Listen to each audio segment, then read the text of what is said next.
عمري عمري قلب قلبي أنا أحسك يا حبيبي، دمي بالشريان تجري، وانت يمي زول همي الهوى انت أموت لو فارقت صدري. عمري عمري وقلب قلبي أنا أحسك يا حبيبي، دمي بالشريان تجري، وانت يمي زول همي الهوى انت أموت لو فارقت صدري.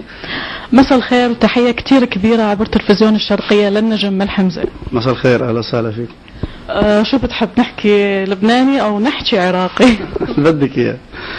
ملحم قبل أيام قليلة جدا 4 أو 5 أيام نزلت لك أغنية عراقية كبدبد. شو تحكي لنا عن هاي التجربة وشون صارت فكرة الأغنية وإنه بلهجة عراقية؟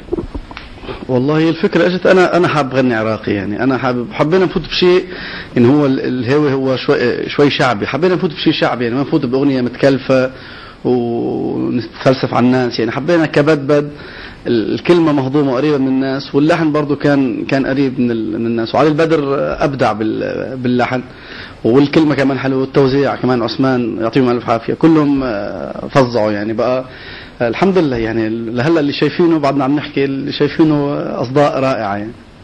طيب كيف كانت اللهجة العراقية؟ في صعوبة؟ وكيف كان التعامل مع علي بدر والشاعر؟ والله شو التعامل مع علي بدر كان عبر صديق مشترك، وصلنا نتهاتف، وجا علي بيروت ووزعنا الأغنية بدبي، يعني كان كله بأيام يعني.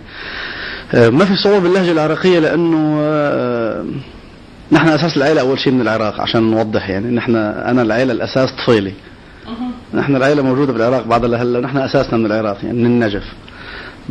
هذا سكوب أول مرة يمكن الجمهور يعرفون به. كثير ناس تعرف يعني، أنا يكلموني مرات من العراق إنه في فلان بالطفيلي، في فلان، عائلة كبيرة يعني موجودة بالعراق.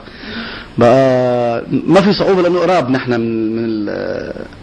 من شعب الرافدين، بقى مش كثير بعاد عنه يعني، لا باللهجة ولا لا بأسلوب الحياة ولا بكثير أمور نتشابه يعني، بالتقاليد وبالمبادئ بقى اللهجة. وأنا عندي كثير أصحاب عراقيين يعني جدا، يعني كم هائل من الأصحاب، من فنانين لأشخاص عاديين بقى ما كان في صعوبة باللهجة أبدا. يعني نقدر نقول أنت ما بيخل الأمر من بعض المفردات، لأنه بالنهاية غير لهجة يعني، غير ما أنا لبناني، بس يعني ما كان في صعوبة، ما حسيت في صعوبة باللهجة أبدا. يعني نقدر نقول بالعراق يسموها إنه أنت ابن العام. طبعا ابن العام، أنا إن شاء الله دائما ولاد العام نحن. شرفنا بيك. بخصوص الأغنية، حبيت هذه التجربة، أنت أول فنان لبناني يغني بلهجة عراقية، هاي التفاتة كثير حلوة منك، يعني كثير يغنون باللهجة المصرية طبعا اللبنانية، لكن هاي شغلة جديدة على اللبناني. بعد الآتي أعظم، بعد فيه هلا يعني بعد فيه ثانية، وعم نحضر ديو مع فنان كبير إن شاء الله نعلن عنه بوقتها. كله عراقي مفروض هيك. هلا بيكون بالالبوم في عراقي وفي لبناني، انما ان شاء الله حيكون كمان تركيز على الاغنيه العراقيه موجود. زين تعطينا شويه تفاصيل، يعني مو تفاصيل ولو شيء، يعني هاي الاغاني الجايه. والله في لحن من الحان الفنان الكبير حاتم العراقي، وكلمات حازم جابر. وبس هلا بالوقت الراهن يعني، وبعدين في تحضيرات كذا شغله يعني، وان شاء الله حنروح حفلات على العراق، في كذا جهة عم تحكينا بحفلات بالعراق، إن شاء الله تزبط. طيب فكرت تصور هاي الأغنية، أجى على بالك مثلا إنه تسوي كليب تطلع بيه لابس زي بغدادي أو زي بصراوي من أهل البصرة؟ طبعا إلي الشرف. العراق حضارة متجذرة بالتاريخ لنا الشرف، بس النقطة أننا نعطي شهر بس على ما نشوف الأغنية بالضبط كيف حتتجه يعني، خلينا نشوف نعطيها شهر على راديوات وعلى كل شيء، نعمل اللي لازم نعمله، إذا لقينا الأمور تمام حنصور، أكيد حنصور، أنا لي مصلحة أصور بالنهاية. طيب آخر شيء على اليوتيوب إيش قد شفت نسبة المشاهدة؟ من 4 أيام صار هالأغنية فتنا من يومين كان 10,000، فتنا امبارح صار 31,000 يعني. فتنا أول امبارح فتنا يعني فرق يوم زاد 21,000، وبعده تصاعد يعني، وفي كذا يوتيوب كذا ما حد منزلها بقى.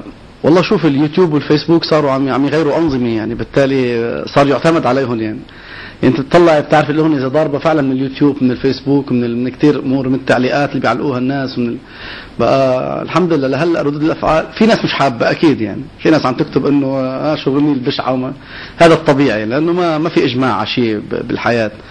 بقى بس الكم الهائل يعني 95% او اكثر عم يمدحوا بالاغنيه، وانه ملحم مغنى عراقي ومبسوطين بقى ان شاء الله خير. هي اكيد الاغنيه حلوه، لكن صوتك حلاها اكثر، فالاغاني الجايه راح تكون على نفس النمط تقريبا؟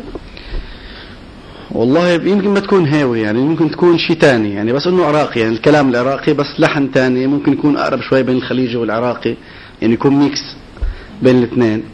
بقى ان شاء الله بتعرفوا كل شيء بوقته اكيد، يعني بس تحضر الاغنيه وتجهز بتعرفوا كل شيء بوقته. طيب بالايام الجايه وين راح تكون حفلات مهرجانات؟ عايش كثير هلا، من هلا قبل رمضان بيوم مسكر، يعني عندي بس 29 فاضي. عندنا هلا بكره بحلب، بعد بكره بالجنه بحمدون، اللي بعده بصور بالجنوب، اللي بعده بسوريا كمان، 25 برشية بالبقاع، 26 وين 26 مش متذكر، 28 بلبنان كمان هون. يعني الامور فوق بعضها الحمد لله، الحمد لله، هي محبة الناس، ونحن هذا راس مالنا، يعني هذا راس مالنا. شكرا. طيب شو تحب تقول قبل تلفزيون الشرقية لجمهورك، وشو تحب تقول للشرقية؟ بلكم شكرا على المقابلة الحلوة، يعني أنا إلي الشرف، وأنا يمكن طلعت مرة واحدة بمقابلة على تلفزيون العراق، وهي الثانية بقى إلي الشرف، وإن شاء الله يعني هالناس بتحبنا بالعراق حنعمل لهم أغاني عراقية، يمكن تصير باستمرار، يعني بطل في إنه بكل ألبوم بكل فترة في أغنية عراقية، لأنه عدا عن السوق الفنية العراقية، يعني عدا عن السوق الكبير هذا. بنحب العراق وبنحب أهل العراق، وبنحب يعني بنحس بكيمياء تجاه، انا على الصعيد الشخصي بحس بكيمياء تجاه العراق، يعني بنحسه بلدنا، بنحس انه يعني الناس فعلا بتحبنا هونيك، بتحب الفنان اللبناني، بتحب اللي بيغني باللهجه العراقيه. ان شاء الله بنضل راضيين دائما. شكرا لك. شكرا لكم، شرفتوا. شكرا. اني من دونك احير، ورد ذبلان اصير، كبد فدوى روح الخد، كبد غيرك ولا احب احد، كبد فدوى روح الخد، كبد فدوى روح الخد.